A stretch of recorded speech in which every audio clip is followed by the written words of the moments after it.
Hello, my decorating friends. Happy Friday. Welcome to my channel. This is Deborah with Cottage to Courtyard. I hope you're all doing well. Well, today I'm sharing my New Orleans Garden District inspired vignette. This is an area that you see upon entering our home, and I always like to have it beautifully decorated and welcoming for all our guests who enter.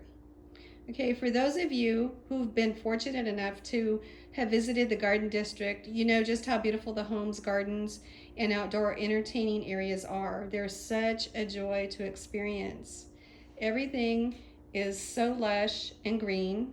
The gardens are filled with centuries-old oak trees, dripping with Spanish moss, vines and flowers all abloom, along with fountains and statuary to delight the senses.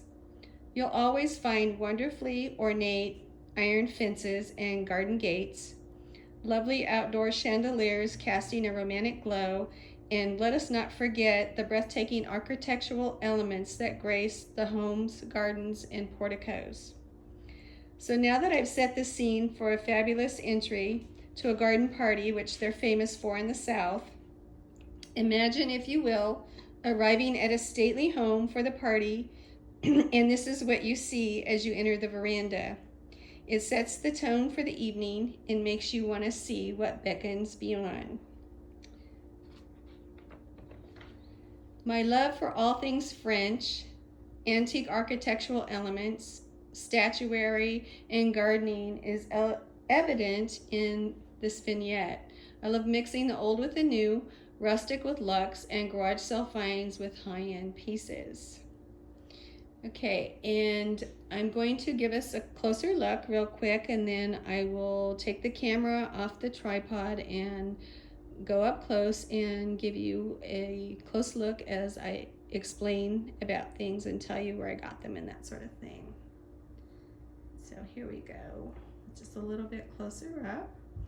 And I did actually pull the center drawer out a little and created that little garden scene that you see there to give it some interest. So let me take this down.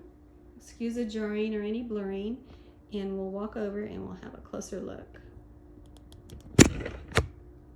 And I did purposely film this vertically so that I could get a better shot of the whole area. It's a little difficult to do with the horizontal filming. So let me put you back to normal. Okay, here we go. So we're gonna walk over.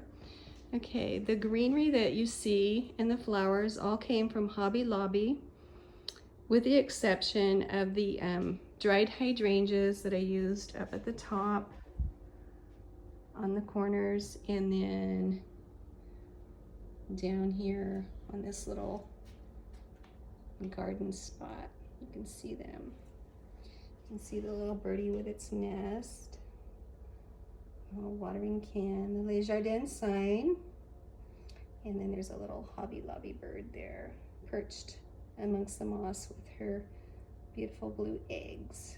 Okay, now I'm going to go back up, and this centerpiece that you see here is a candelabra / vase piece that my husband picked up on Facebook Marketplace for me. It's a wonderful piece, and I've had a lot of fun with it. So today what I did was I mounted this garden statue that I got, and I added a crown to her little head, and then I just hot glued her onto some styrofoam. It's real easy to take her off, and then added the flameless candles and the moss and the greenery and all that.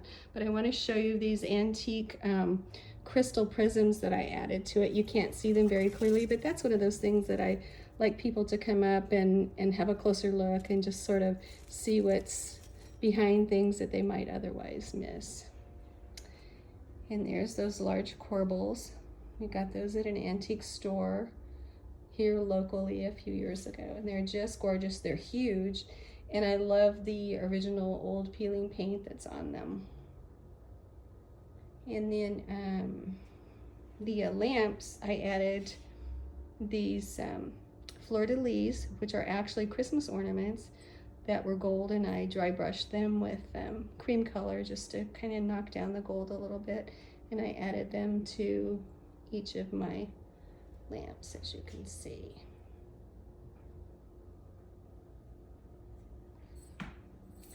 And then up at the top of the mirror, the garlands that I use are really pretty. I like that particular green one because it reminds me so much of the Spanish moss hanging in the oak trees in the south.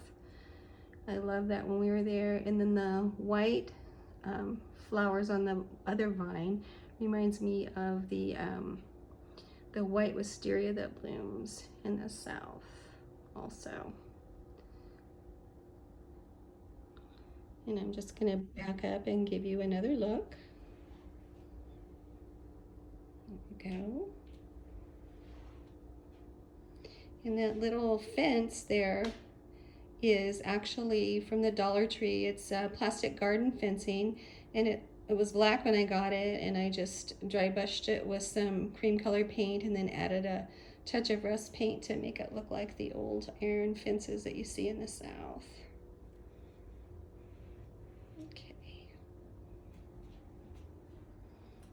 Okay, so there you have it. I hope you enjoyed this video, and if you're lucky enough to get to go to New Orleans and visit the Garden District, please do. You won't be disappointed. The homes are amazing. So with that being said, I'm going to close the video. Thank you so much for visiting me, and please like, share, and comment if you like, and subscribe. And also hit the bell for notifications for any upcoming videos that I might have so you won't miss them. You all have a great weekend. Take care, and I'll see you next time. Bye-bye.